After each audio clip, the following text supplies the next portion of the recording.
Hey guys, tonight we're slipping back more than 4,000 years into a world where cities are carved from sun-baked mud, the air hums with zither music, and people genuinely think the moon is a divine messenger with a grudge. You're standing in Ur, one of the great cities of ancient Sumer, where river reeds sway gently and the ziggurats loom like misplaced wedding cakes in the desert haze. It's hot, it's dusty, and someone is definitely herding goats past your bedroom window. Ur isn't just any city, it's the Manhattan of Mesopotamia, only with more bronze and fewer hot dog carts. This is a place where stars are gods, rivers flood without warning, and time is measured by how long it takes to bake a barley loaf. The people here don't exactly know what the solar system is, but they sure act like they do. By watching the sky so closely, they could probably name Saturn's moons before Galileo ever bought a telescope. You probably wouldn't last a day here, by the way.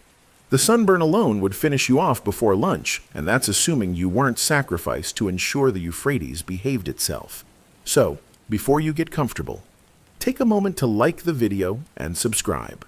But only if you genuinely enjoy what I do here. And let me know in the comments. Where are you listening from? And what time is it there? Now, dim the lights, maybe turn on a fan for that soft background hum. And let's ease into tonight's journey together.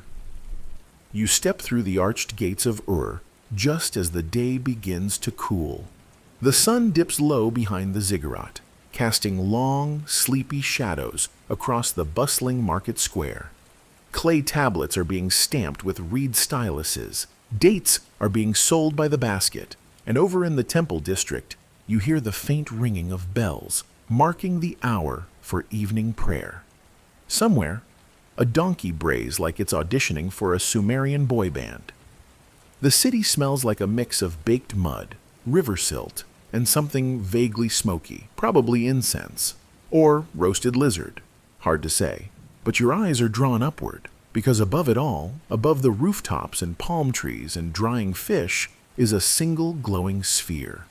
The moon, rising low and slow in the sky, already tinted the pale gold of early dusk.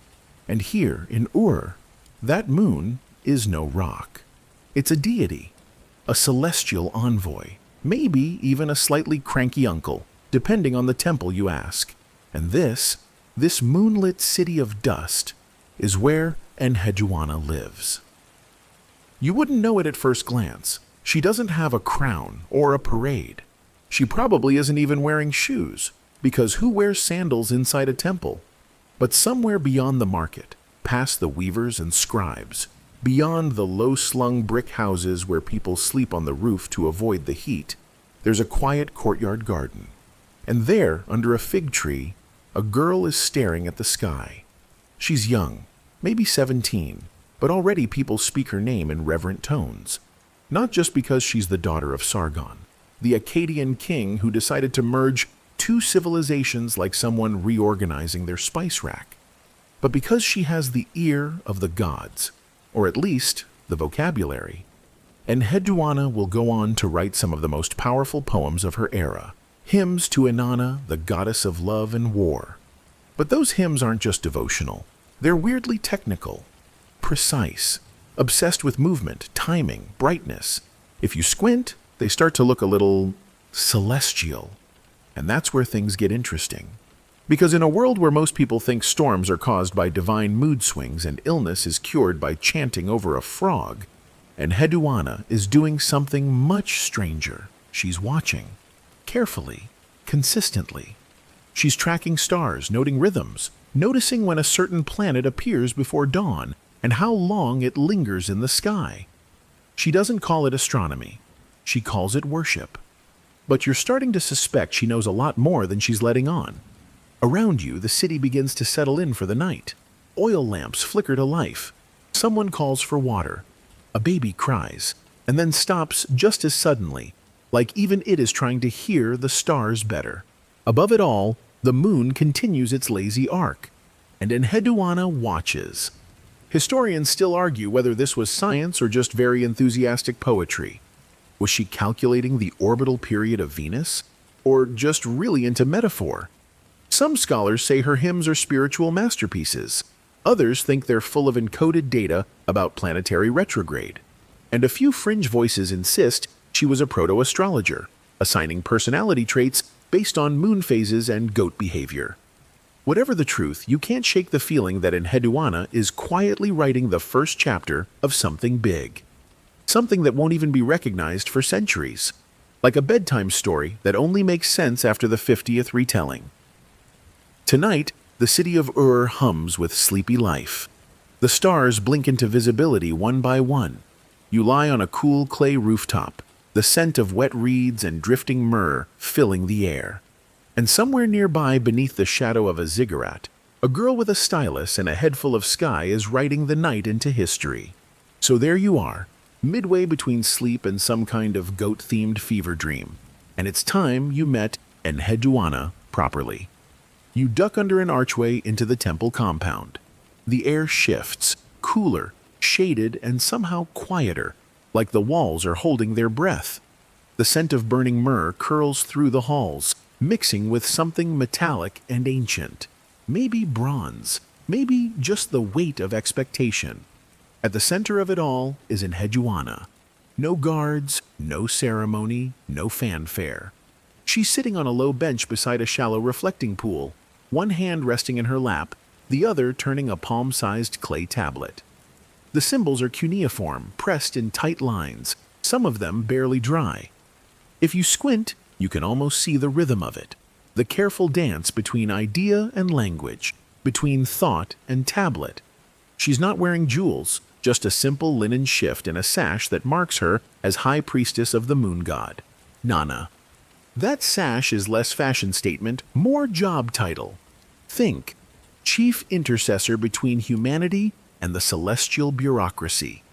Now, don't let the poetry fool you. Enheduanna isn't just composing bedtime hymns to the goddess Inanna because she's bored. She's doing it because it's her job. A sacred job. One that comes with rituals, expectations, probably way too many meetings, and oh yes, a city full of people counting on her not to offend the gods and accidentally trigger a crop failure. She's also the daughter of Sargon the Great, the same guy who conquered Sumer, unified Akkad, and may or may not have once drunk water straight out of the Tigris like a majestic maniac. So technically Enheduanna is a princess. But try calling her that, and she'll just raise an eyebrow and go back to editing a verse about divine vengeance written entirely in metaphor. See, being royal in ancient Mesopotamia doesn't come with tiaras and cake. It comes with expectations. Sargon placed her in Ur not just to worship, but to unify. To glue together two distinct cultures, Sumerian and Akkadian, through shared belief. And what better way to do that than through verse? Everyone loves a catchy hymn. But here's where it gets weird. Her hymns aren't just pretty. They're structured, intentionally rhythmic, loaded with recurring celestial references, and peppered, if you're really paying attention, with mentions of things like bright horns on the horizon, the goddess descending into shadow, and the morning star's long return. You start to get the sense that Enheduanna isn't just writing religious poetry. She's doing observations. Now, remember, this is around 2300 BCE. The telescope won't be invented for another 3.5 millennia. The average method of stargazing at this point is tilt head, squint, hope the gods aren't in a bad mood. But here's this teenager in Ur, writing lines that seem to suggest she's tracking planetary patterns. Some scholars believe she was describing Venus. Others say it was just spiritual metaphor. After all, Inanna, the goddess Enheduanna writes to, is frequently associated with Venus, known as the morning star. The connection is symbolic, but it's also strangely consistent. She notes when Venus disappears, when it reappears, how long it lingers, and if you were to chart those patterns against the actual known cycle of Venus, well, let's just say it lines up eerily well. One fringe historian even suggested she was using poetic language as a kind of mnemonic device to record celestial events. Another suggested she might have had help from temple astronomers. and another, rather passionately, argued she just liked the stars, and we should all calm down. Historians still argue whether she was intentionally charting planetary motion or simply composing beautiful religious metaphor. But either way, the result is the same. Poetry that straddles the line between devotion and documentation. You watch her for a moment longer. She dips her stylus in a little jar of damp clay, scribbles something, pauses, then scratches it out again. You know that look. This simile is too on-the-nose face. Turns out writer's block is timeless. She stands, stretches, and moves toward the inner temple, where a larger chamber holds the shrine to Inanna. The goddess is carved in alabaster, her eyes inlaid with lapis lazuli, her arms open like she's either welcoming you or preparing to smite something. Hard to say. Goddesses in this era don't do subtle. Enheduanna bows low, but her eyes flick upward, to a narrow window high in the wall, cut at a precise angle. And if you follow her gaze, you'll see it too. A single bright point of light, just emerging, hanging low and soft in the lavender dusk. Venus. It's not just worship, it's timing. And here's the quirky bit. Enheduanna isn't working alone. There are assistants, scribes, ritual specialists, and temple astronomers, people whose actual job is to observe the sky. Not because they're curious, but because the king wants to know if it's a good day for declaring war or planting barley. But Enheduanna, she's doing it because she wants to, because there's something deeply satisfying about watching the universe unfold on schedule, like hearing the same lullaby every night and realizing the sky sings it too. As the night deepens, the stars come out one by one. You lie back on the smooth stone bench, eyes half-lidded, as temple bells ring softly in the distance. Somewhere a breeze shifts the reeds, and the brightest star in the east, Venus, Inanna's celestial form, rises just a little higher. Enheduanna murmurs a line of verse under her breath. You catch only a word or two, but it sounds like a secret being told to the stars. Maybe it is. The next morning, the city stirs slowly, like someone reluctant to leave a really good dream. You drift through the early haze of as the sun climbs pale and unhurried over the mud-brick rooftops. The air smells like baked clay and yesterday's incense. Somewhere, a goat argues loudly with a merchant. Classic. Enheduanna, however, has been up for hours. She's at the ziggurat. Yes, that massive tiered temple structure that looks like someone tried to build a wedding cake out of sun-dried bricks. From the top you can see the entire city sprawled below. Its tangled alleyways, its shimmering canals, its occasional wandering pig. But today's not about the view. Today, Enheduanna is making sacrifices. Not the dramatic Hollywood kind, no gory goat fountains or ominous chants. We're talking ritual bread, little bowls of beer, fragrant oils, and, of course, a lot of reciting. You kneel beside her as she softly chants a hymn. Her voice is calm, measured, practiced, the kind of cadence that could lull you to sleep if not for the occasional mention of divine wrath or planetary descent. The hymn is addressed to Inanna again, and it's not just flattery, it's political. Enheduanna's father, Sargon, needs this religious unification to stick. If the Sumerians and Akkadians don't feel like they're worshipping the same deities, the whole empire starts looking more like a group project gone wrong. So Enheduanna uses poetry as diplomacy. Each line of her hymn is a thread, weaving together cultural symbols, local myths, shared skies. She lifts Inanna beyond a regional goddess and casts her as a universal cosmic force, a power visible across cities, deserts, and generations. This is where things get clever. In the hymn, she compares Inanna's passage across the sky to a lion's prowl, a storm's fury, and yes, even to celestial fire. She's drawing connections between the natural world, political strength, and celestial movement. If you're nodding off already, well, that's half the point. The rhythm is lulling, like a chant, like a lullaby? Huh. And get this, her choice of metaphors often aligns with seasonal changes. Descriptions of Inanna disappearing into the west, for example, start to show up just as Venus begins its descent below the horizon during certain months. And when Venus returns, bright, glowing, unmistakable, so does the goddess, reborn, radiant, unstoppable. Coincidence? Poetic license? Or a coded astronomical calendar cleverly disguised as devotional verse? Historians still argue whether Enheduanna meant for her hymns to function as tracking tools for Venus's heliacal rising, or if it's just that her spirituality was naturally tuned to the rhythms of the sky. Either way, it's enough to keep a room full of scholars fidgeting with their glasses for decades. You watch as she finishes the offering. A clay tablet is passed into her hands. She skims it, corrections to the previous night's hymn, maybe, and scratches a note along the margin. This, too, is unusual. Most high priestesses didn't revise their work. But Enheduanna, she edits, she drafts, she even signs her name, something virtually unheard of at the time.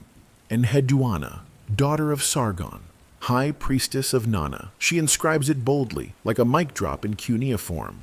It's the earliest known instance of an author attaching their name to a literary work. Before Homer, before Virgil, before your high school creative writing teacher discovered M-dashes, this was the birth of authorship. But it doesn't stop there. Her hymns, especially the Exaltation of Inanna, are replicated in dozens of copies across different cities, meaning they weren't just sacred, they were popular. Like hit single levels of popular. If Mesopotamia had a top 40, Enheduanna would be there, probably in the spiritual celestial category. And here's your quirky tidbit. Clay tablets weren't exactly mass distributed. Every copy had to be laboriously etched by hand, dried, and archived. So for her work to be copied, studied, and preserved this much, she was clearly a big deal. A literary influencer. Just, without the sponsored clay water bottle promos. Still, influence comes with its own dangers. Not everyone in Ur is thrilled about a royal Akkadian daughter running their most sacred Sumerian temple. Whispers stir that she's too political, that she's altering the old ways, that she's more interested in poetry than piety. And eventually, well, spoilers, but there's an exile on the horizon, a dramatic fall from grace. But not yet, not today. Today she walks back from the ziggurat slowly, brushing her fingertips along the sandstone as she goes. She murmurs a few more lines, maybe rehearsing, maybe composing, and nods as if satisfied. You get the sense that her mind is never quite fully in this world. Half of it's always skyward. At the edge of the temple compound, a young apprentice runs up holding a tablet that's still warm from the kiln. It's got a star chart etched into it, a simple one. Just basic constellations. But Enheduanna studies it carefully, then points toward the eastern horizon and says something about tracking the horns before dawn. You don't need a translator to know she's talking about Venus again. So you follow her as the shadows lengthen. She heads back to the small chamber behind the sanctuary, where her writing bench waits. She sits, breathes, begins to write. And this time, as she shapes the wet clay, you realize this isn't just ritual. It's record. It's poetry, yes, but also observation, memory, data. And in a world where stars are gods and language is still figuring itself out, that's a kind of magic all its own. The heat lingers long after the sun has sunk, pooling in the dusty corners of the city like a guest who won't take the hint. You walk with Enheduanna through the hush of twilight. Ur by lamplight is slower, softer, a little easier on the feet. People settle in with bowls of lentil stew, and a musician somewhere plucks a sleepy tune on a lyre that sounds slightly out of tune, but charmingly so. Tonight is not a temple night. Tonight, Enheduanna visits the palace. A rare occasion, and she's not thrilled about it. The sandals are uncomfortable, and she mutters something about the last time someone spilled date wine on her robe. Still, duty calls. She's not just a poet priestess, she's also a diplomat of sorts. One of her quieter, less glamorous roles is smoothing over tensions between Sumerian city-states and the Akkadian rule established by her father. It's a role that often feels like trying to mediate an argument between two oxen who've been staring each other down since the Bronze Age. But here's where things get interesting. In the palace's stone-floored hall, amid the ceremonial platters and carved lions that somehow manage to look both regal and deeply uncomfortable, Enheduanna presents her latest work. It's not just a hymn, it's an appeal. A message to those in power wrapped delicately in metaphor and divine symbolism. You listen as she reads aloud, voice low, letting the syllables stretch and settle. It's a piece about Inanna's descent into the underworld. A common myth, but her version is more nuanced. There's pain, loss, and most notably, rebirth. She's embedding a political message here. Empires fall, cities crumble, but with grace, they rise again. The room is quiet. Then someone coughs into a goblet, because silence makes nobles twitchy. This is when you notice something else. How many times she mentions the stars. Orion, the bull of heaven, the wandering star Ishtar, Venus again. She's anchoring myth in the sky, threading narrative into astronomy. And by doing so, she's suggesting that divine order is written up there, far above the quarrels of land and grain. Mainstream fact for the day? Sumerians were some of the earliest known sky watchers. They developed a lunar calendar, recognized constellations, and even tracked planetary movements with surprising precision. And Enheduanna's poems mirror these records, not just in their themes, but in their cadence. Certain lines are believed to have matched celestial cycles, recited according to lunar phases or star positions. Fringe tidbit? One obscure theory claims that Enheduanna's hymns weren't just timed with star patterns. They were timed to assist in sleep cycles during ritual fasts.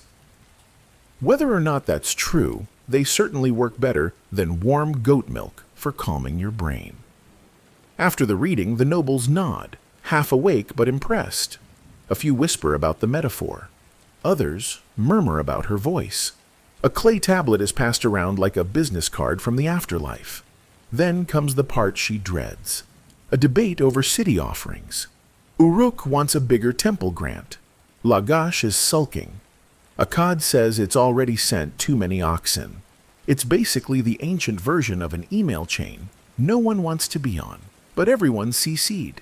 Enheduanna listens, then leans forward, her eyes tracing the stars now visible through the palace's open lattice.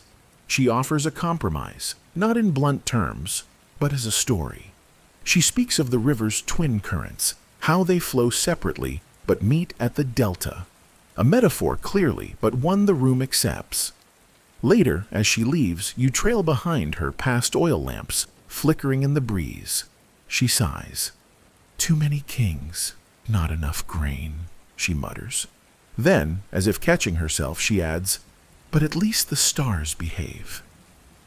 You return to her residence, small, quiet, filled with reed mats, half-finished tablets, and a vase of drying dates that's definitely more decorative than delicious. She sits, not to rest, but to write again. Now it's a different kind of poem, less divine, more personal, a reflection maybe, or a draft she won't share. She scratches out a line, starts again. It mentions the moon's changing face and something about the twin burdens of power and silence. You're not sure what it means, but it's beautiful. Historians still argue whether these personal tablets were meant for public reading or private contemplation. Some say they were practice drafts. Others claim they were therapeutic, an early form of journaling in clay. Whatever the case, Enheduanna doesn't stop writing. She moves between ritual, astronomy, politics, and poetry like someone weaving a rug while walking on it.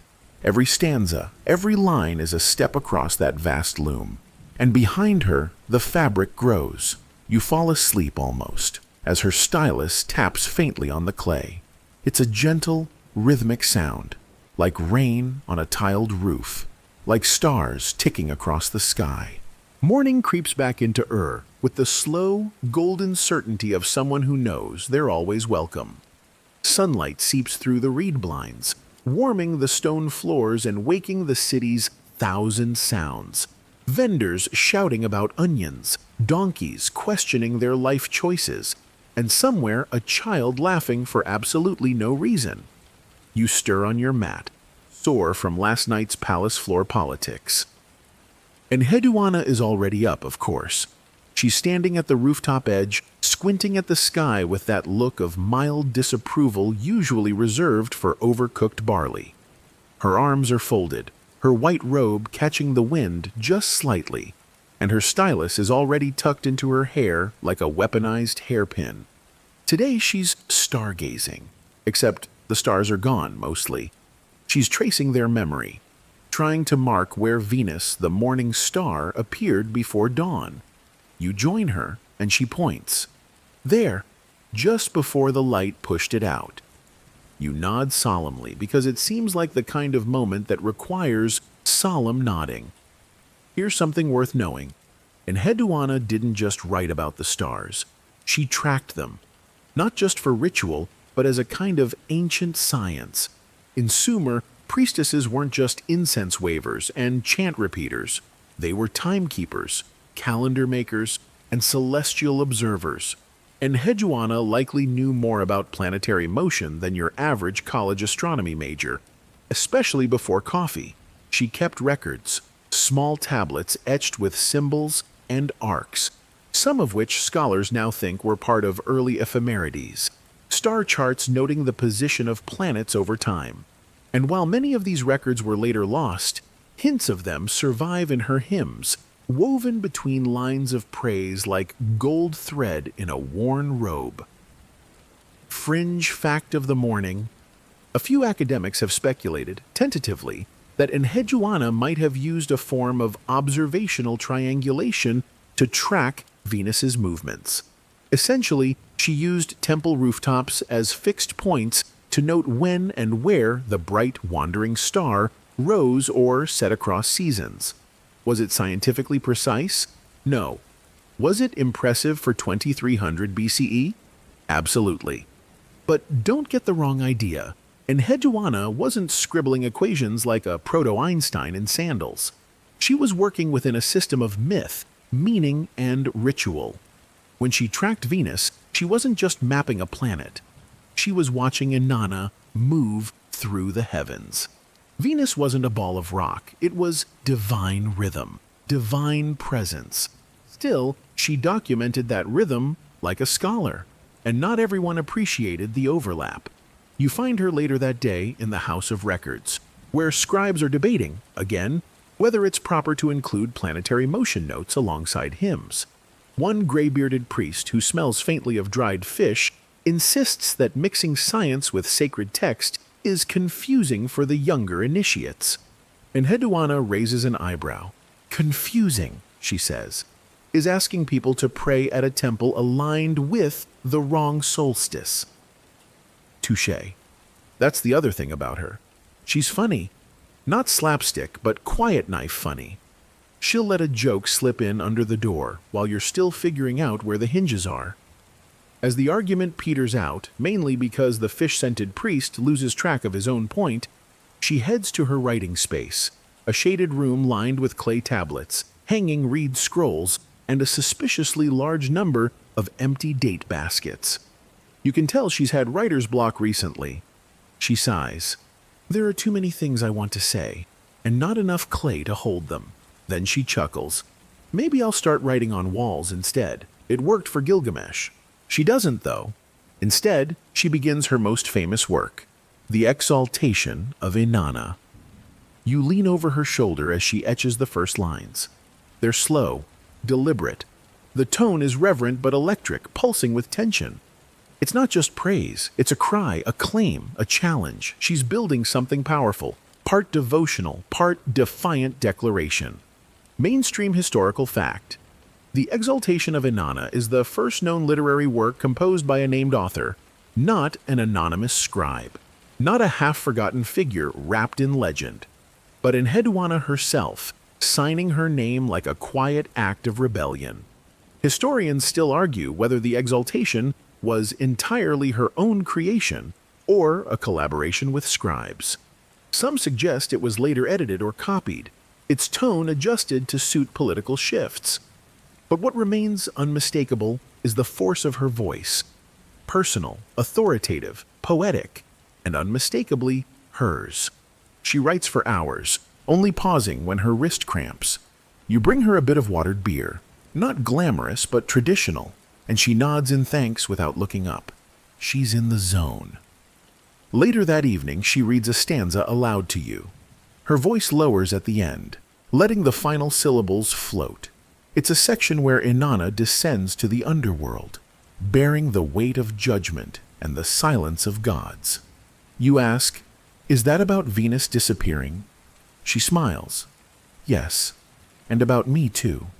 And suddenly it clicks. The poetry, the astronomy, the politics, they're not separate threads. They're the same weave. Enheduanna is mapping the sky, but also herself.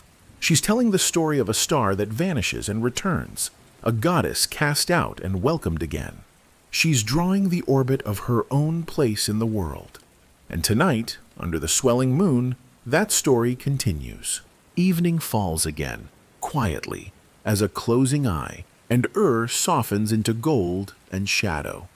From the roof, the sky is a wide bowl of velvet, pricked with stars like someone spilled salt on it in slow motion.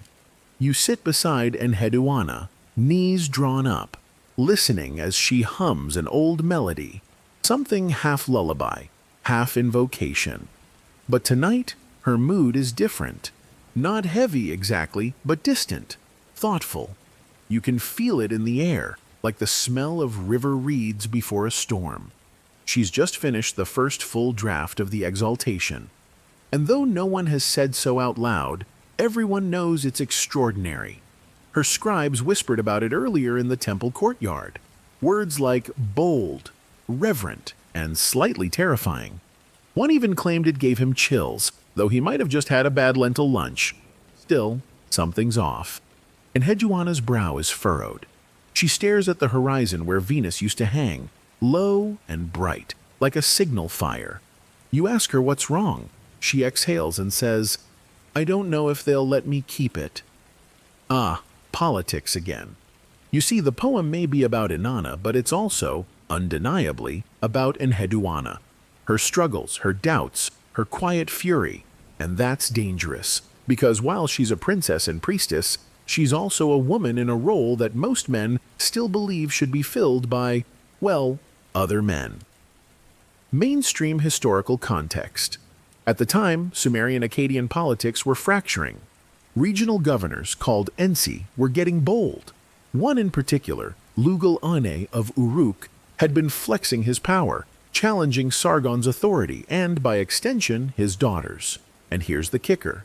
Enheduanna's poetry may have been part of the pushback. Her exaltation of Inanna isn't just religious, it's a reassertion of divine order and of her own legitimacy. She casts herself, subtly but unmistakably, as the faithful servant of the goddess, banished unjustly but destined to return. Fringe tidbit. A few rogue historians think the exaltation was composed during Enheduanna's exile, not after, as most assume. They believe she began the poem while literally cast out from her temple position, living under house arrest in the hills near Ur, which, if true, makes it the ancient equivalent of a diss track recorded in secret. Historians still argue about the timing, of course. Some say she wrote it upon her return, as a public restoration of her power. Others believe it was a mixture, drafted in isolation, refined upon her reinstatement. Either way, the tone is unmistakable. It's a cry for justice wrapped in divine metaphor. And sure enough, not long after that stargazing night, the backlash begins. You're in the temple courtyard when the summons arrives. An envoy from Lugal Ain, looking far too smug for someone wearing that many layers in the sun. He demands Enheduanna's resignation, claims she's compromised the ritual neutrality of her office, and overstepped the bounds of poetic humility. You can't help but snort at that one. Poetic humility? Enheduanna doesn't resist. Not yet. She simply nods, hands over her ceremonial seal, and leaves the temple with her head high. No theatrics, no tears, just quiet dignity and a final glance toward the ziggurat where she once called down blessings like rain. You follow her into the hills. Her exile residence is small, stone-walled, nestled into a dusty curve of land overlooking a dried-up canal. It's not exactly royal, but it has a decent view of the stars. At night, you lie on woven mats and watch the constellations crawl across the sky. Sometimes she points them out. The scorpion, the plow, the great twins. They don't change, she murmurs. People do. There's a calm in her now. Not defeat, but clarity. With the noise of court politics stripped away, she returns to the basics, writing, watching, remembering. You help her sort old tablets. Most are hymns, prayers, fragments of rituals. But then you find something new. A smaller tablet, etched in her tighter, more hurried script. It's personal. It speaks of betrayal, loss, the ache of being misunderstood, but also of resilience. She compares herself to Inanna again, dragged into the underworld, stripped of her garments, yet defiant. Even there, she writes, my voice endures. The stars overhead blink like they're nodding. And then, one morning, the tide turns. A new messenger arrives. This one not from Lugal Ain, but from the capital. Naram Sin, Enheduanna's nephew, has taken the throne after Sargon's death. And he's not fond of rebellious governors. He sends word. Enheduanna is to be reinstated, her seal returned, her authority restored. You don't cheer, not out loud anyway, but she sees the relief on your face and smirks. Didn't I tell you? She says, slipping on her white robe again. The stars behave, eventually. And just like that, you walk back to Ur. The roads haven't changed, but the way people look at her has. There's a mix of awe and caution now, as if they've finally realized she's not just a ceremonial figurehead, but something far more dangerous. A woman who writes the heavens. You're back in Ur, feet dusty from the long walk down the hills, and there's a fresh tension in the air, like the city has taken a breath but isn't quite sure if it should exhale. The ziggurat looms ahead, familiar yet changed, and the temple guards, those same ones who barely looked at you before, now bow as Enheduanna passes. Not a deep bow, but enough to say, we remember. Enough to say, you're back, and we're watching now. Enheduanna ascends the ziggurat steps slowly, not from weariness but ceremony. Each pace marks something: defiance, return, persistence. You follow behind, close enough to hear the hushed wind stirring her robes. And as she reaches the summit, something subtle shifts, not in the stone or the people, but in the silence itself. A settling. The kind of quiet that comes only when everyone knows this moment will be remembered. Here's your mainstream historical fact. After her return, Enheduanna did not simply resume her old duties. She became more prolific, more public, and even more political. Her later writings show a deepening awareness, not just of the gods and stars, but of the fragile, often ridiculous scaffolding of human power that holds them up. She also became a master of branding in the ancient sense. Her name, literally High Priestess of the God, was etched into tablets across Sumer and Akkad. For the first time in history, we can attribute a specific body of literary work to a named author, not just a scribe, a voice. One particularly interesting tablet begins not with a hymn, but a complaint, a bureaucratic rant, essentially. She describes temple servants mixing the wrong oils for an Inanna rite, and includes a passive-aggressive reminder that she did publish a very clear procedural scroll 2 months ago. The ancient world, you realize, had Karen energy too. Quirky tidbit time. There's a lesser-known poem attributed to Enheduanna in which she describes Inanna descending from heaven on a chariot made of lapis lazuli and obsidian, pulled by 7 lions who all speak in riddles. The poem ends before you get to hear what any of them say, which is either a tragic cliffhanger or a bold, artistic choice. You imagine the lions bickering mid-flight. Why is the sky blue? Why do humans keep stepping in dung? Why do we pull this chariot if we can talk? In seriousness, though, the poem reflects something deeper, an evolution in Enheduanna's style. Her later works grow more symbolic, more layered. She uses imagery of the stars not just as navigation tools, but as metaphors for fate, for the fragility of order, for how easy it is to be cast adrift. Historians still argue whether these later poems are actually hers or simply written in her style. Some scholars say the shift in tone suggests other voices. Others argue that a person, particularly a woman navigating power, can evolve dramatically over time. You've seen it yourself. She's not the same stargazing girl you met years ago. You notice something else too. People come to her now, not just priests and scribes, but young girls, visiting nobles, even traders from far-off cities. They bring questions, not just spiritual ones, but cosmic ones. About Venus, about the lunar eclipses, about how many steps there are to the top of the ziggurat, because someone refuses to count them again. And Enheduanna answers with stories. She doesn't just recite positions or rituals. She weaves. She tells of how the moon is Inanna's mirror, how the stars are the spilled jewels of a careless god, how sometimes the heavens go dark, not because of anger, but because even deities need rest. You sit with her one night as she composes a new stanza. She hums under her breath, dips her stylus, frowns. The wax tablet before her glows faintly in the lamp's flicker. She's writing about the constellation called the Plough, used to mark the beginning of planting season. But she's not just talking about crops. She's talking about the act of beginning again, turning the soil, trying once more. It's like poetry, she says, or exile. You go over the same ground, but never quite the same way. Later, she hands you a tablet, not one of hers. It's blank. Write something, she says, half smiling. Doesn't have to be divine. You hesitate. What could you possibly say? But she just shrugs and turns back to her own tablet, muttering something about how the gods aren't picky. And so, you start. Just a few lines. About the stars, about how they look like scattered seeds, about the strange comfort of returning to a city that once exiled you. And that's the thing. By now, you realize this isn't just her story anymore. You've been there for the stumbles, the banishments, the lion chariots. You've seen her power wane and swell like the moon.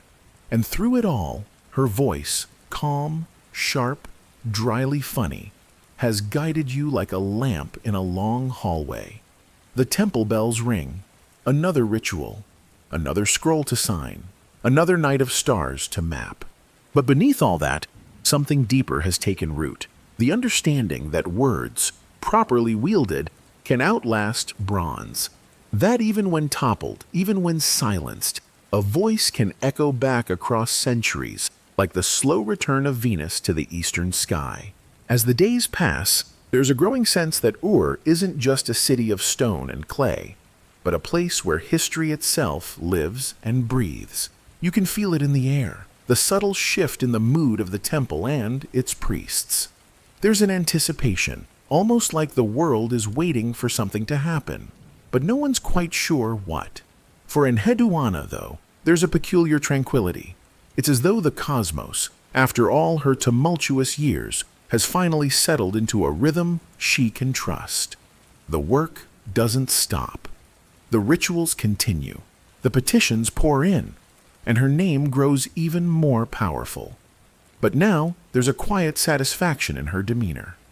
One evening, as the sun dips low, Painting the walls of in shades of orange and pink, you find her atop the ziggurat again. But this time, it's different. She's not looking to the horizon. She's looking inward, her gaze soft, unfocused, as if she's listening for something. You join her, sitting on the cold stones, letting the weight of the city's history press down on you. It's almost peaceful here, above the noise of the streets and the clatter of daily life. The stars are just beginning to prick the sky, and Enheduanna hums softly, a tune you recognize from her younger days. Before the exile, before the political struggles. It's a lullaby. She catches you looking at her, and for a brief moment, you see the ghost of that rebellious priestess, the one who challenged the heavens, flash across her face. Then she smiles, as though the years have folded away, leaving behind something gentler. "It's funny," she says, breaking the silence, "how the gods never seem to be in a hurry." You raise an eyebrow, but she just chuckles to herself. The stars move at their own pace, slow, steady. And yet, she adds, when we look back, we can see their paths clearly, like they were never uncertain at all. Her voice trails off as the evening deepens, and for a moment, there's only the sound of wind and distant temple bells. The city below feels so far away, as if time itself has stretched and softened. This is when you begin to understand. Enheduanna isn't just an astronomer of the stars. She's an observer of the spaces between the moments, the silent pauses when things fall into place. You've witnessed the rise and fall of her fortunes, the exile, the return, and the triumphs. But now you see how much she's come to accept the unpredictability of it all. Historians still argue about how much Enheduanna believed in the literal power of the stars. Was she a strict priestess, interpreting omens with unwavering seriousness? Or was she, in the end, just a poet, drawing her inspiration from a vast, unknowable universe and weaving it into something meaningful? Was there, perhaps, some room for both? It doesn't matter much, though, does it? Because even if the stars themselves are indifferent, Enheduanna has created something enduring. Her voice, her words, have become more than a reflection of the cosmos. They've become a part of it. And that's when it hits you. She never needed the approval of kings or priests to shape history. She's done it with nothing but ink and stars. You think of all the other voices from the past, names, faces, places that have been swallowed by time.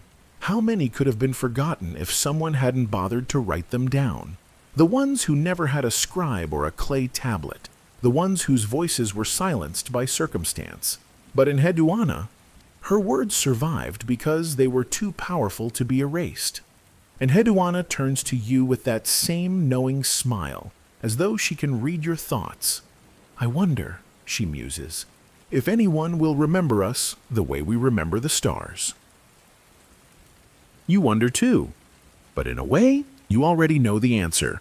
You don't need history books to tell you how important she is. You're here, aren't you? Watching her shape the sky in her own quiet way, with nothing more than words and will. The stars continue their slow march across the sky just as they always have. But tonight you feel different. Maybe it's the serenity in Enheduanna's voice, or the way the city feels so alive in its stillness. Maybe it's knowing that, in the grand scheme of things, time moves just as slowly as the stars, and the work we do, however small or grand, is written across its pages, no matter how long it takes.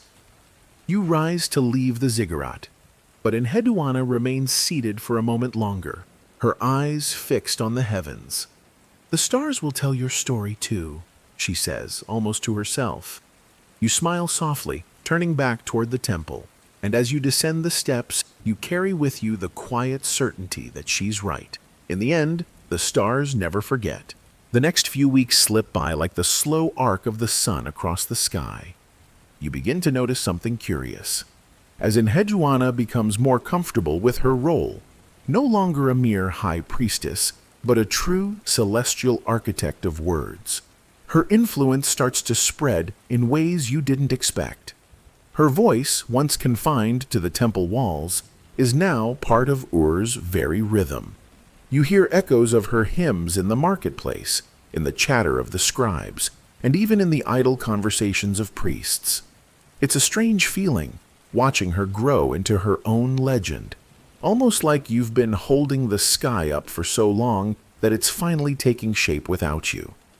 But it's not her poetry that's creating the buzz now. It's something far more unexpected. Her ability to make the celestial seem personal. Her star maps, once sterile and cold, now feel like roadways leading somewhere new. Her poems no longer just speak of divine things, but of you, of everyone. One of the young scribes, a gangly fellow with more enthusiasm than skill, approaches you one morning. He's holding a tablet, his face bright with excitement. He asks if you've heard the latest hymn, the one about the great goddess Inanna and the journey she takes through the underworld. You nod, of course.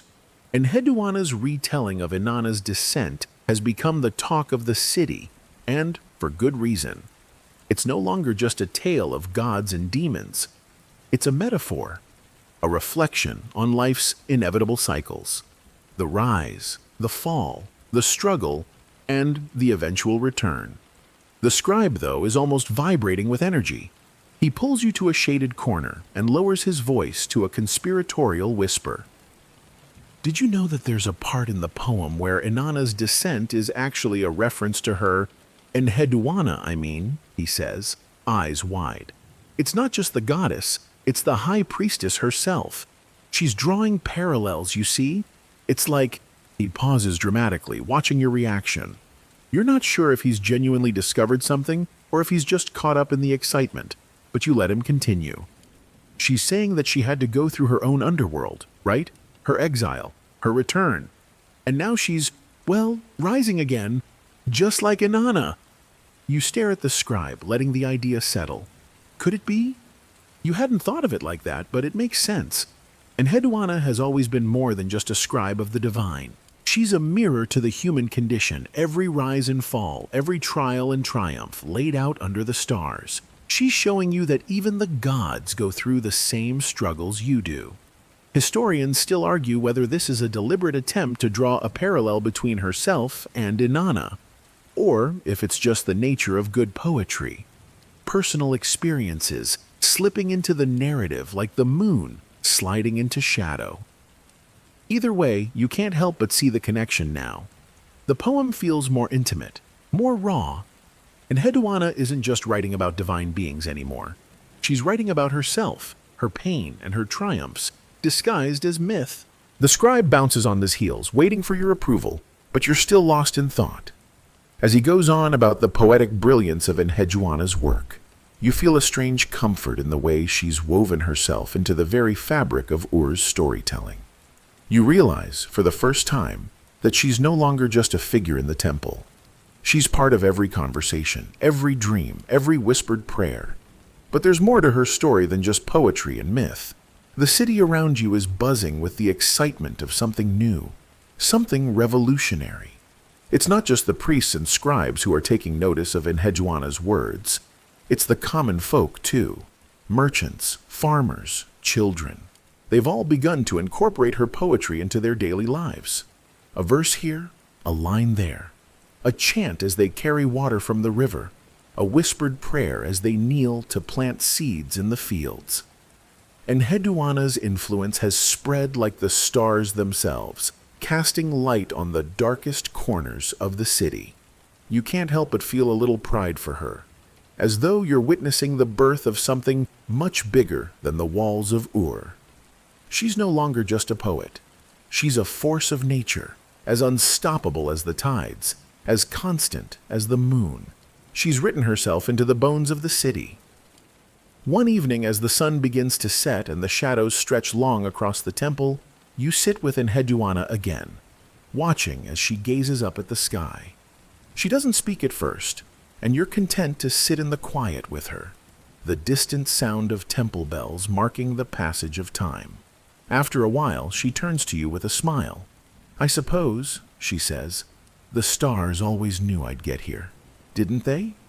You chuckle. not entirely sure what she means. But as you watch the evening sky deepen, you realize that she's right. The stars have always been there, their movements slow and steady, and in Heduana, she simply followed their lead. As the night falls, the city around you seems to settle into the rhythm of her poetry, the sounds of the streets merging with the echoes of her words. And though she may never truly know how far her influence has stretched, you're certain that one day, long after the ziggurat crumbles, her name will be remembered. The stars, as they always have, will keep her story alive. As time unfurls its gentle, unhurried course, you start to realize that the world around Enheduanna isn't just evolving. It's shifting in ways only the truly great can understand. Her once quiet position as a high priestess has transformed into something more profound. It's as if she's built an invisible thread, connecting the spiritual with the intellectual, the divine with the human. And through it all, you, the silent observer, have come to see her not just as a poet or an astronomer, but as something greater, a kind of timeless symbol of human persistence. The city of Ur continues its dance through the seasons, each one taking on its own unique pattern, like a carefully constructed melody. The harvests come and go, the priests chant, and the scribes continue their work. Yet, no matter the year or the season, Enheduanna remains steady, a constant presence at the center of it all. In a way, she's become like one of the stars she writes about, no longer bound to the earth, but always shining, always watching. But despite the radiant influence she now commands, there's a restlessness within her. It's subtle, barely noticeable, but you can sense it if you pay close attention. You see it in the way she occasionally stares off into the distance, her mind far away from the current ritual. You see it when her hand trembles ever so slightly as she writes a new hymn, as though the weight of her own words is beginning to feel heavier than it once did. Historians still argue whether Enheduanna ever considered leaving Ur, whether she entertained the idea of taking her poetry to distant lands, sharing her divine revelations with other civilizations. It's easy to imagine that, with her vast knowledge of the stars, she could have traveled far beyond the city walls, becoming a revered figure in far-flung corners of the world. But in truth, Enheduanna is a product of her time. She is the priestess of Ur, and though her mind soars to places no one else dares to reach, her heart remains tethered to the temple. One evening, as dusk settles over the city, you find yourself walking through the temple precincts with her. The quiet hum of life flows through the air, with the distant echo of ritual chants mingling with the sound of the river winding its way past the city. It's a peaceful evening, but you can sense that Enheduanna is not at peace. She stops in front of the great ziggurat, her gaze fixed upward, as though she can see beyond the brickwork to the stars themselves. Her eyes seem to glow with a quiet intensity, and for a moment you wonder if she sees something there that the rest of you cannot. "I wonder," she says softly, almost to herself, "if the stars are tired too." It's an odd thought, isn't it? The stars, tired? But as you look at her, standing there under the evening sky, you realize that it's the perfect question for someone like her. She spent her entire life studying them, observing their slow, eternal dance across the heavens. She's seen them through her own rises and falls. Maybe, in a way, she's asking if it's possible to reach a point where even the eternal can't keep going. Can even the stars burn out? The thought lingers in your mind as you continue walking beside her. You wonder if she's ever felt the weight of the world pressing down on her shoulders, as though she, too, is carrying the burden of the stars. You can sense that she's been searching for answers, something deeper than just the motions of celestial bodies. She's been searching for meaning in all the patterns she's uncovered.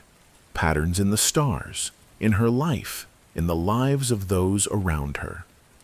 It's at this moment, as you walk along the riverbank with Enheduanna, that the question really strikes you. If you could look back at the stars after all this time, after all the rituals, all the poems, all the sacrifices, What would they say? Would they even notice you? Historians continue to debate Enheduanna's legacy. Some say she was the first to truly understand the stars, a pioneer in both astronomy and literature. Others suggest that she was simply one of many who followed the ancient patterns, with little more to offer than what had already been discovered. But the truth is, it's hard to say whether we'll ever truly understand her place in history. What's undeniable, though, is that she has left something behind that time cannot erase.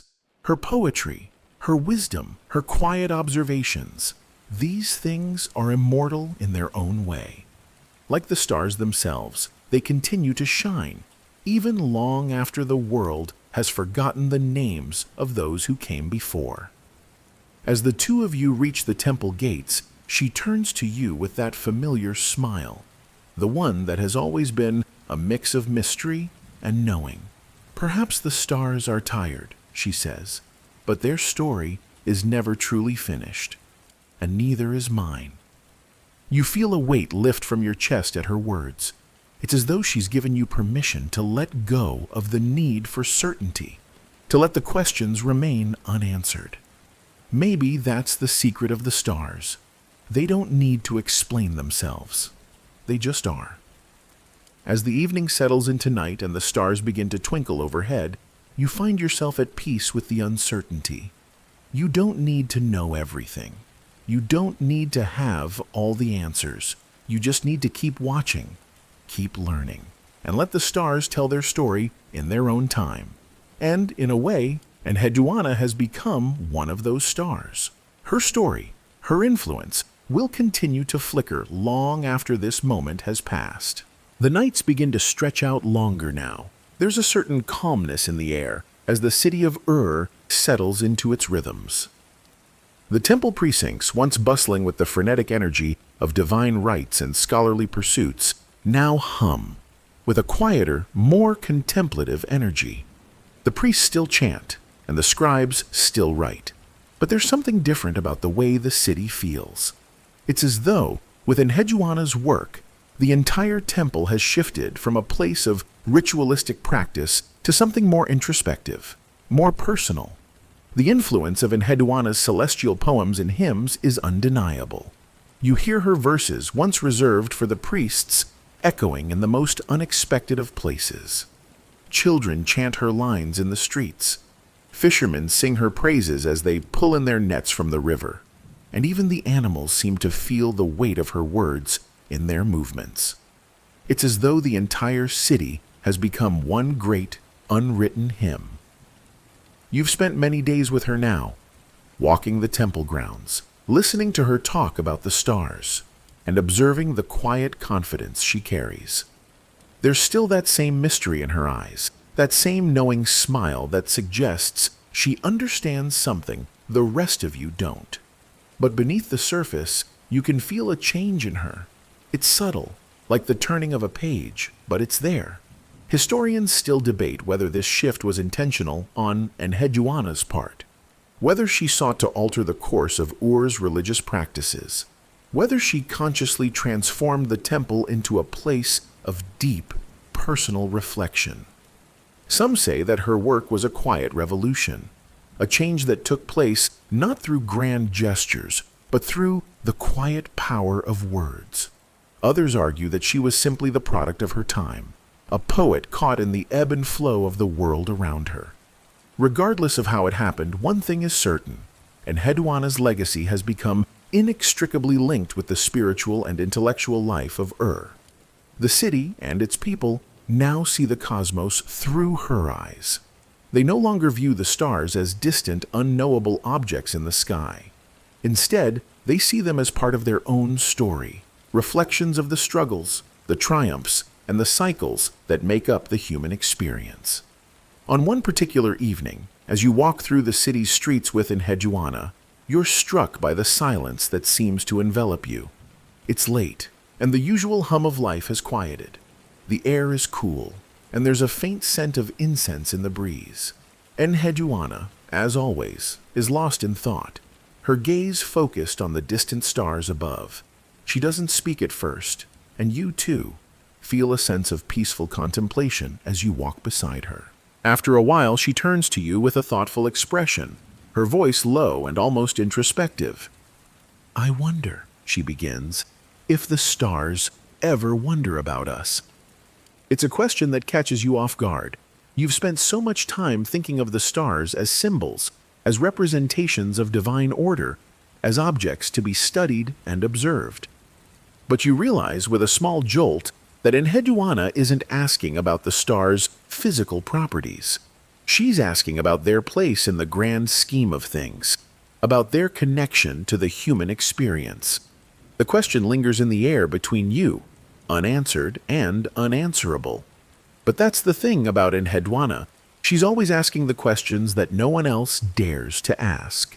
She's always looking for meaning in places others have long forgotten to look.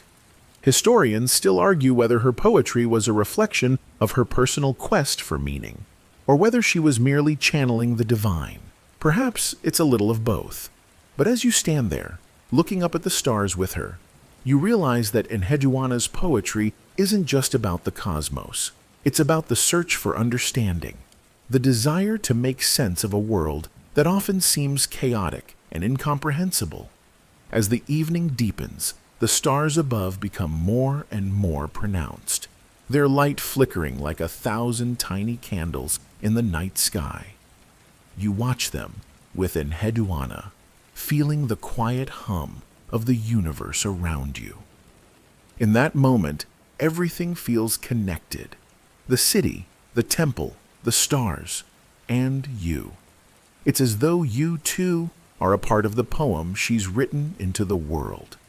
You wonder, as you stand there with her, if this is what she's always been searching for, the sense of unity, of connection between the human experience and the divine. You wonder if, in writing her hymns, she's been trying to show everyone that they, too, are a part of something greater, that they are woven into the fabric of the cosmos, as much a part of the stars as the stars themselves. As the night continues to unfold around you, you can't help but feel a sense of awe. You're standing in the presence of someone who has, in her own way, touched the divine. Her words, her poems, her thoughts, they have transcended the walls of the temple, and they will continue to resonate long after the city of has faded into history. Historians still argue about the true impact of Enheduanna's work, whether her poetry was a fleeting moment of brilliance or a permanent shift in the spiritual landscape of the ancient world. But as you stand there, under the stars, you realize that it doesn't matter. Her legacy isn't measured in the length of time her name will be remembered. It's measured in the quiet reverence with which her words continue to echo through the lives of those who heard them. And in that moment, you know that the stars will continue to shine, and Enheduanna's story will continue to live on in the hearts of those who still listen to her whispers in the night. As you walk through the streets of with Enheduanna, time seems to slow, almost as if the city itself recognizes the significance of this moment. The flickering light from the oil lamps casts soft, wavering shadows against the stone buildings, and the gentle sound of the river flowing nearby adds to the tranquility of the night.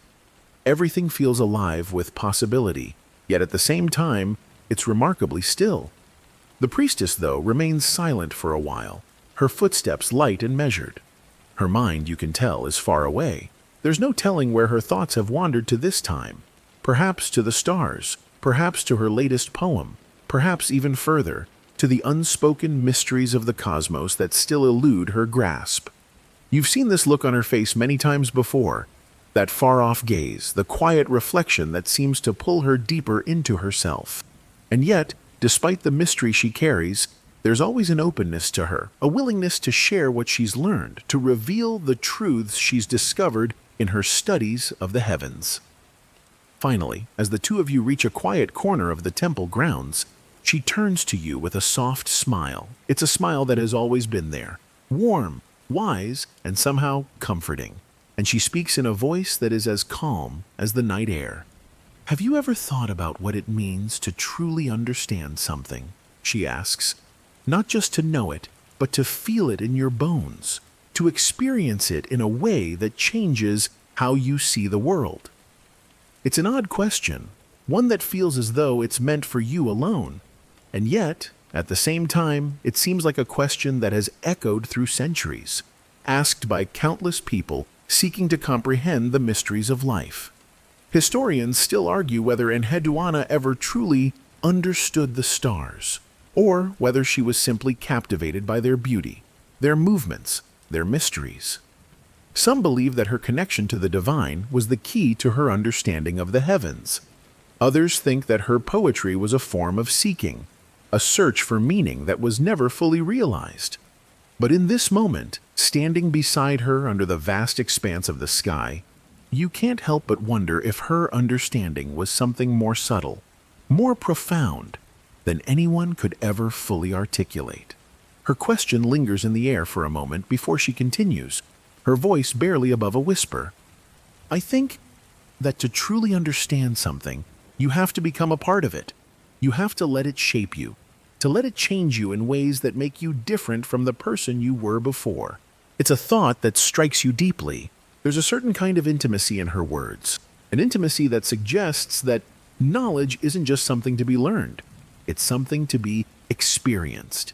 To truly understand the stars, Enheduanna seems to be saying, you must be willing to give yourself over to them, to feel the vastness of the universe, to understand that you, too, are a part of it. As you look at her, standing there with her arms crossed loosely, her eyes fixed on the stars above, you begin to understand what she means. Her work has always been about more than just the stars. It's about the human connection to the divine. Her poetry is a bridge between the earthly and the celestial, between the finite and the infinite. It's a way of taking the ungraspable and making it real, of grounding the abstract in something tangible. Her influence has spread beyond the confines of the temple. You know that her hymns are recited in the homes of the people, that her words shape the way they think about the universe, about the gods, and about themselves. But more than that, they are shaping the way the people of see their place in the world. They no longer think of themselves as insignificant, as small, fleeting creatures. Through Enheduanna's words, they are part of something grand, something eternal. They are a piece of the great cosmic puzzle, just as much a part of the universe as the stars themselves. In a way, her work has done more than just document the movements of the heavens. It has created a new way of seeing, a new way of being, and it's not just the priests and scribes who have been touched by it. It's everyone. The farmers in the fields, the traders in the marketplace, the children playing in the streets, they all know her words, and they all see the world a little differently because of her. As you continue to walk with Enheduanna, her question still echoing in your mind, you begin to understand something else. She has never asked for recognition, never sought fame or glory. Her work, her poetry, her devotion to the stars, they were never about herself. They were about something far greater. She has been a bridge, a connector, a guide to something beyond the human experience. Historians still debate her legacy, of course. Some say she was a visionary, ahead of her time, and that her work was the foundation for the development of ancient astronomy. Others argue that her influence was less direct, that she simply wrote what others had already discovered. But as you walk beside her, under the starry sky, you know that none of these debates matter. Enheduanna's influence is not something that can be measured in the pages of a history book or quantified in academic terms. It's something that lives in the hearts of the people, something that can never truly be erased. She has shaped the way they see the world, and in doing so, she has shaped the way they live. You don't need a history book to tell you that. The night continues its quiet descent, the stars now a steady companion overhead, their faint light flickering like whispers from another world. You and Enheduanna have fallen into a comfortable silence, walking slowly through the temple gardens. The path is lit by small oil lamps that cast gentle shadows on the stone walls. The air is thick with the scent of blooming flowers and fresh earth, the peaceful sounds of the river gently lapping at the shore in the distance. As you walk, you notice something subtle. There's a difference in the way people move now. A softness, a certain reverence. The temple workers, the scribes, the priests, everyone seems to carry a different energy. There's a weight to it, but it's not oppressive. It's the weight of something ancient, something sacred, woven into the fabric of their daily lives. It's a legacy that Enheduanna has unknowingly placed on their shoulders, and they carry it with quiet pride. She notices you noticing, and with that same knowing smile, she turns to you. "It's strange, isn't it?" she says softly, "how something as simple as a poem can change so much." Her voice is low, reflective, as though she's pondering her own words. You realize then that Enheduanna isn't simply aware of the impact she's had on Ur. She feels it too. She understands that her words have seeped into the bones of the city, that they've become part of its heartbeat, part of the very air that its people breathe. But even as she acknowledges it, there's a humility in her expression, as if she never intended for things to unfold quite like this. Historians still argue whether Enheduanna understood the magnitude of her influence while she was alive. Some believe that she was aware of her place in history, that she wrote with the intention of becoming immortal through her words. Others argue that she simply followed the divine inspiration she felt, never thinking about the future, never imagining that her words would echo across millennia. You can't help but wonder which is closer to the truth. Did she know, on some deep, intuitive level, that her poetry would survive long after she was gone? Or did she simply follow her passion, her love of the stars, without any thought for the legacy she would leave behind? Either way, the result is the same. Her words are still here, still woven into the tapestry of the ancient world. As you and Enheduanna pass by the tall, ancient trees that line the temple garden, you stop for a moment to admire the sight. The moonlight is now bright enough to cast clear shadows, and the landscape feels almost dreamlike, a frozen moment between the living and the divine. "I've often wondered," she muses, her gaze shifting to the moon overhead, "if we could ever truly grasp the full meaning of the cosmos.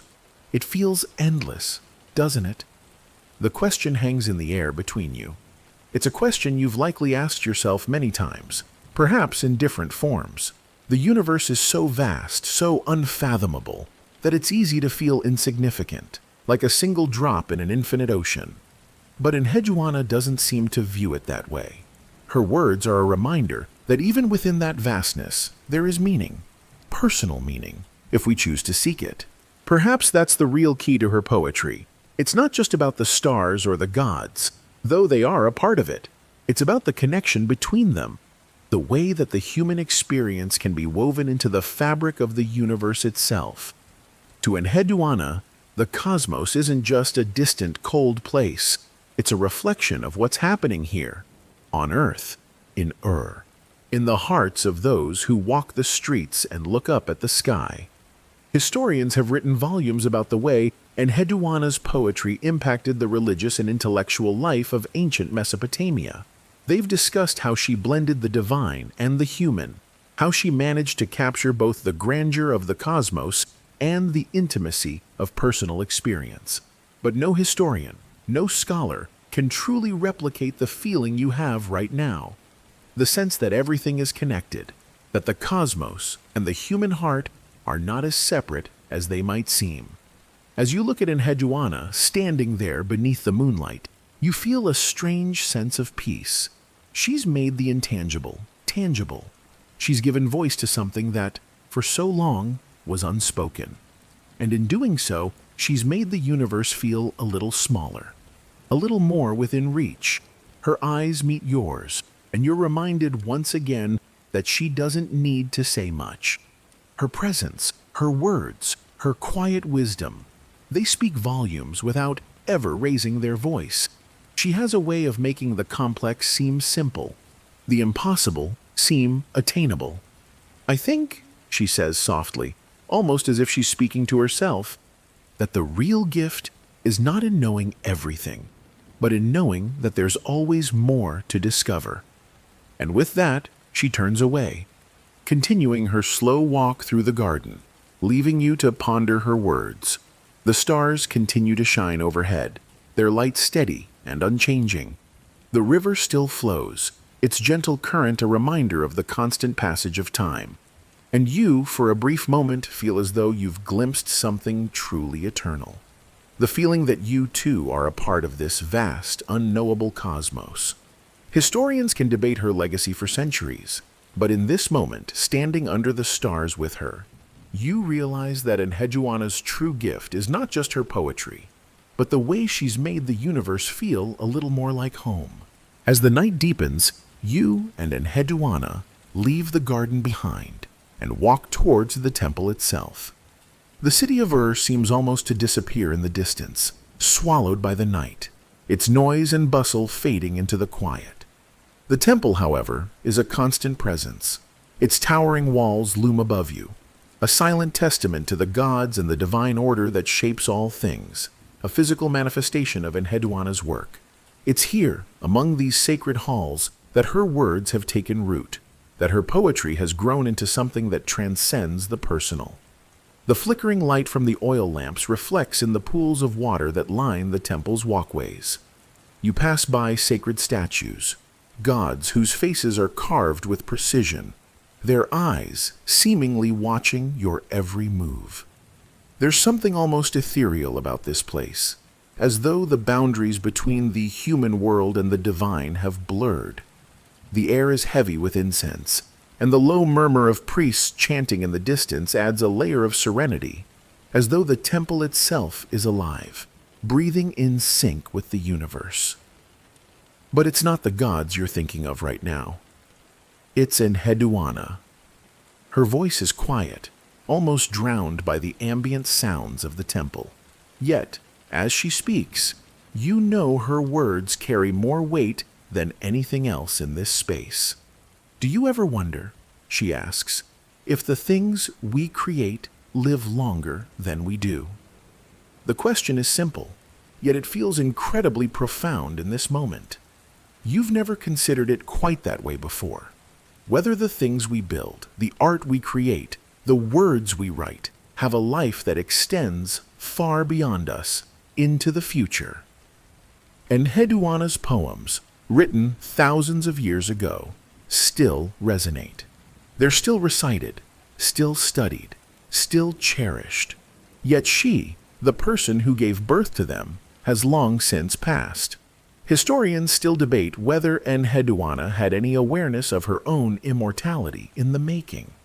Some argue that the idea of creating something eternal was foreign to her, that she wrote simply because she was driven to, because the stars called to her. Others think that there was a deep, quiet knowledge in her work, that she understood, on some level, the lasting power of her words. The reality, as always, is likely somewhere in between. The temple looms before you now, massive and imposing. You notice that the priests have begun to gather in the great hall, their steps measured and deliberate. It's a ceremonial time, a moment of reflection, and it strikes you that this, too, is part of the legacy Enheduanna has created. Her influence has shaped these rituals, these sacred acts, and the people who perform them, like the scribes and priests who transcribe her hymns, will carry her memory, whether they know it or not. Enheduanna pauses in the doorway of the temple, looking out into the darkness of the night. She turns back to you, a thoughtful expression on her face. Do you think they understand it? The people who hear my words? She asks, as if this thought has been on her mind for some time. You want to tell her that they do, that even if they don't understand all the intricacies of her poetry, they feel it. You've heard it in the way they speak of her, in the way they invoke her name. She's not just a distant figure in the annals of history. She's alive in their hearts, in their prayers, in the very air they breathe. But you don't say anything. Instead, you just look at her and nod, as though to say that yes, her words have reached them. Perhaps not everyone understands every nuance of her poems, the intricate connections between the gods and the stars, but they feel her presence, her influence. It's a part of them now, like the wind, like the river. Enheduanna doesn't seem to need any words of reassurance. She nods, as though she's come to some silent understanding. She turns and walks into the temple, her footsteps echoing in the quiet of the hall. You follow, though you remain a step behind, as if giving her space to be herself, to carry the weight of her legacy in her own way. As you walk further into the heart of the temple, the atmosphere grows even more charged with quiet reverence. The walls are lined with tablets, etched with the same symbols and words that Enheduanna has written, preserving her thoughts for eternity.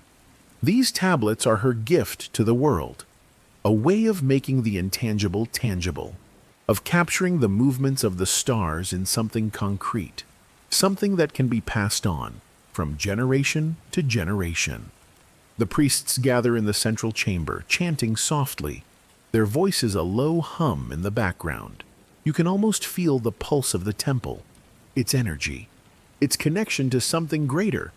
It's in the very stones beneath your feet, in the rhythm of the chant, in the rustling of the incense. As you stand there, watching Enheduanna, you realize something else. Her influence is not just in the things she's written or the people she's touched, it's in the way she's helped the people of and, by extension, the people of the world, see the divine in everyday life. Through her poetry, she has made the stars feel a little closer, the gods a little more tangible, and the vastness of the universe a little less overwhelming. She's given them the gift of perspective, of understanding that they are part of something much larger than themselves. Historians still debate her significance, of course. Some argue that her contributions were more symbolic than practical, that her role as a priestess was more important than her work as a poet. Others claim that she was the first true astronomer, the first to look at the stars and try to make sense of them. But in the end, those debates seem less important, don't they? Because the real legacy of Enheduanna is not in what history says about her, but in how her words have lived on, how they continue to guide, to comfort, and to inspire, even across millennia. Her voice rises once more in the temple, blending with the chants of the priests, and for a moment you can almost hear the echo of her words, carried through the halls and out into the night. It's as though she is speaking to you from both the past and the present, her voice timeless, undisturbed by the passage of years.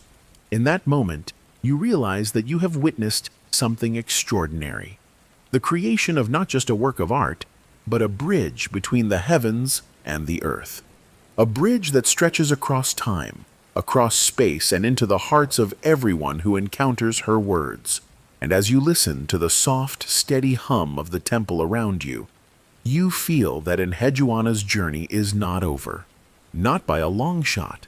Her influence, her presence, will continue to shape the world in ways both big and small, for as long as there are people who look up at the stars and wonder. The night presses onward, the quiet hum of the temple the only sound that fills the air. As Enheduanna stands before the altar, you watch her with a strange sense of awe. She seems to glow with a soft, ethereal light, her presence far more than simply that of a priestess or poet. She's become something more, a conduit between the divine and the mortal, a bridge that stretches from the ancient world of to the distant future. You can't help but wonder about all the people who have walked through this very temple before you. Priests, scholars, and even those ordinary citizens who may have heard her hymns and felt something stir within them.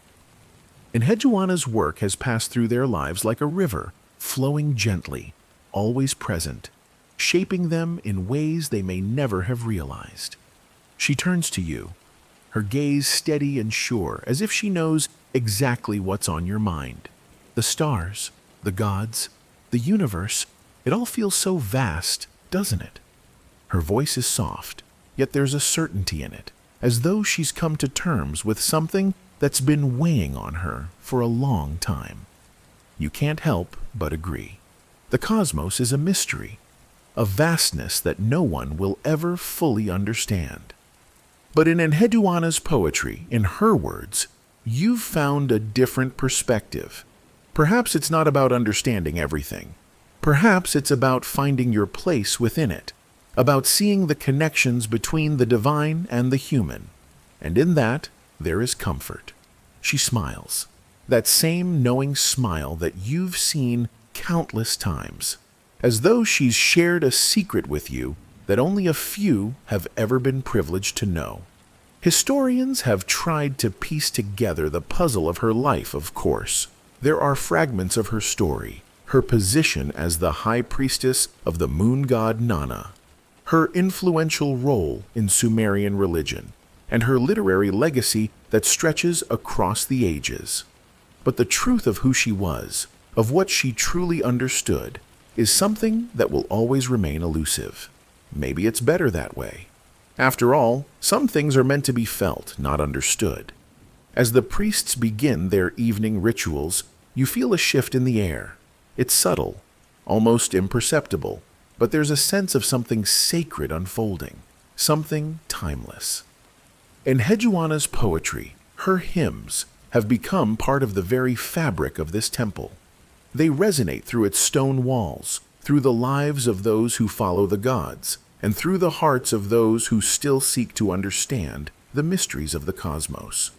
You look around the temple, at the murals depicting gods and celestial events, at the inscriptions that line the walls. There, among them, are the words of Enheduanna, her immortal gift to the world. Her poems have not just survived, they have thrived, crossing the boundaries of time, culture, and language, and they will continue to do so, long after the stones of this temple have eroded and the city of Ur has faded into history.